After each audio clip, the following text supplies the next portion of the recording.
Deep within Eldoria, beyond the haunted Veilwood Forest, lay the ruins of a kingdom lost to time. Few spoke of Ellindor, and even fewer dared to seek it. Lyra Ebonmere had heard the tales since childhood, whispered by her grandmother in the dead of night. But when her grandmother passed, she left behind only one cryptic clue: find the mirror, and you will find the truth. Now, standing at the forest's edge, Lyra was ready. As Lyra entered Veilwood, the whispers began. Turn back. The mirror is not what you think. Ellindor is lost. The mist thickened, curling around her like spectral hands. Then suddenly, the whispers stopped. A massive black stag stood before her, its golden eyes glowing in the dim light. "You seek the mirror of Ellindor," it said, its voice deep and knowing. "Do you seek truth, or do you seek power?" Lyra hesitated.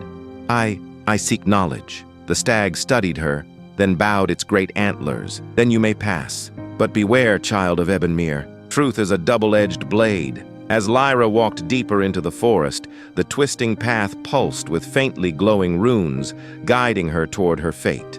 Ellindor's ruins stretched before her, crumbling towers, shattered statues, ivy-covered walls. But Lyra knew where to go. Her grandmother's notes had led her to the waterfall at the heart of the ruins. Behind it, hidden in shadow, lay an entrance. She traced the ancient symbols carved into the stone door. The moment her fingers touched them, the door groaned open. The tunnel sloped downward, twisting through the earth, and at its end, Lyra stepped into a vast underground chamber.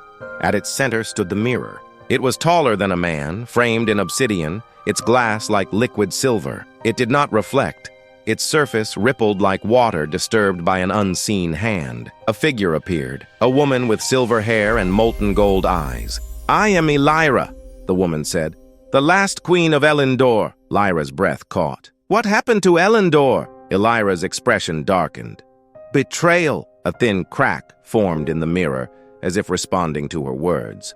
Lyra's voice was calm but firm. "A sorcerer, once my most trusted advisor, sought to open a door to another realm, but the cost was too great. Shadows poured into our world, consuming everything." A shadowed figure stirred within the glass, bound by chains. Lyra's voice dropped to a whisper. "I trapped the sorcerer within the mirror, sealing our fates together, but his prison weakens. If he escapes, your world will fall to darkness." A cold weight settled in Lyra's stomach. "Then we must stop him." Lyra's golden eyes softened. "There is only one way. Someone must take my place. If you enter the mirror, you will keep him sealed forever." Lyra hesitated. Lyra's eyes held centuries of sorrow. "You are the last of my bloodline, Lyra.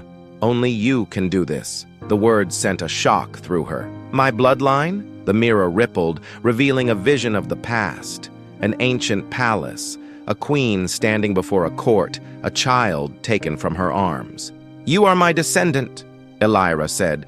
"Taken from Ellindor before its fall. That is why the mirror called to you." The images shifted again. Lyra standing before the mirror, her hand raised in command. She had opened the portal, and in the next moment Lyra saw the kingdom fall, dark creatures flooding the streets, banners burning. A figure emerged from the mirror, a man wrapped in darkness, his ember-like eyes burning. Chains of shadow cracked and frayed around him.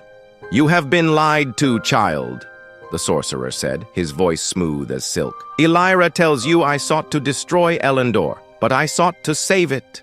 She was the one who opened the door to the other world. She brought the darkness." "Lies!" Lyra hissed, her form flickering. Lyra stepped back, her heart pounding. The sorcerer's voice dropped to a whisper. "Let me out, and I will show you the real truth." The chamber trembled. The mirror pulsed with power. Lyra's fingers trembled. The fate of the world rested in her hands. If she entered the mirror, she would take Lyra's place, keeping the sorcerer imprisoned forever. But what if he was telling the truth? Taking a deep breath, she plunged her hands into the mirror's surface. Magic surged through her. The mirror shattered. Lyra gasped. She was no longer in the ruins. She was in the past. She saw Lyra arguing with the sorcerer, except he was not a monster. He was her brother. Then, Lyra saw it. Lyra opened the door to the other realm. She had doomed Ellindor. The vision faded, and Lyra was back in the chamber. The mirror lay in shards. Lyra was gone, and the sorcerer, her ancestor, stood free. "You saw the truth," he said quietly, "and you set me free." The ruins trembled as ancient magic faded. The whispers in the forest grew silent. The black stag appeared once more, watching Lyra with knowing eyes. "You have changed fate," it said. Lyra turned to the sorcerer. "What now?" He smiled, a real smile. "Ellindor may be lost, but its legacy remains. You, Lyra, are its heir." Lyra took a deep breath. She had come seeking knowledge. She had found truth. Not all legends were as they seemed. Not all monsters were villains. And not all queens were just. As she stepped into the sunlight, the wind whispered around her. "Find the mirror, and you will find your destiny." She had. And now a new story would begin. If you enjoyed this journey through Veilwood and beyond, don't forget to like, subscribe, and join us for the next chapter of the adventure.